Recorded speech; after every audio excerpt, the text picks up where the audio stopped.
It's been 7 months since the Moto G 5G was launched. I've used it for a while and I must say I've been impressed. Who is it for? Let's dive into it. The display. It's an IPS LCD Full HD Plus. In terms of brightness, I needed to crank it up to 70 to 75% always to get a decent view of the screen. Under direct sunlight, I had to always crank the brightness to 100% to view it. Although sufficiently bright at a max of 500 nits, I feel Motorola should have increased the peak brightness to 600 nits. It gets very dim when cranked to zero brightness, which makes it very comfortable for the eyes in the night. The in-hand feel, there is no other way around it. This is a big and heavy phone, but not uncomfortably so.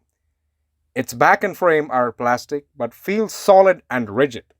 The power and volume buttons also feel tactile and well constructed. This frosted silver color also looks very catchy and eye-pleasing. The multimedia. The 6.7-inch display, although an LCD, has a vivid mode which makes the colors saturated and pop quite well, which made the media watching experience pleasant and overall satisfactory. The downward-faring speaker, however, wasn't the loudest and felt a bit shrill at maximum volume. It has a headphone jack, which is a rarity these days, and output via earphones was good and clear. Moto has an audio effects app with which we can set the audio as per our taste. The call quality and reception. Cellular reception was strong. Call quality was excellent with the earpiece sounding loud and clear, and the proximity sensor works flawlessly.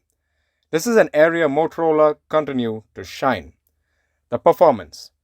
This was the first smartphone to be launched with a Snapdragon 750G chip and with 6GB of RAM and stock Android software. I must say the performance has been superb. Even with 20 apps open in the background, it would run smoothly and swiftly without any hiccups.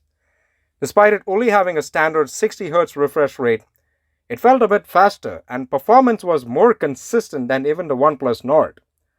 The fingerprint scanner at the back has been fast and accurate and very reliable all the time. Software updates. This is an area of disappointment in terms of the Android version, which is still Android 10. And with Android 12 nearing its release date, it should have been running Android 11 by now. It's now running on the May security patch. It's July now, which isn't too bad. The battery life. The battery life has been nothing short of amazing.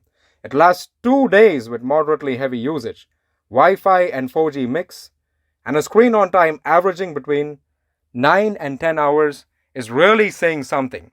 Even a heavy user will get a day and a half of usage out of it. The cameras. The cameras on this phone are actually quite capable and produce good photos, both selfies and rare camera pictures. Watch my camera review, which will be out shortly, to know if software updates have improved the overall camera experience. To conclude, 7 months after its release, is it relevant even now? Apart from the good performance, excellent battery life, superb cell reception, solid build quality, and a superb ad and bloat-free software experience this phone provides, it has a big ace up its sleeve. It supports 10 bands of 5G, which shames even some phones which cost over 3 times its price. So if 5G is important for you, under 25K, this is still the most relevant 5G smartphone to purchase today. So that's it for me today, guys. I hope you guys liked the video. If you guys loved the video, I'd appreciate it if you guys could give me a thumbs up. Subscribe to my channel if you haven't already, and do hit the bell icon so that y'all get notified with the latest and greatest videos the second they're uploaded on YouTube by me.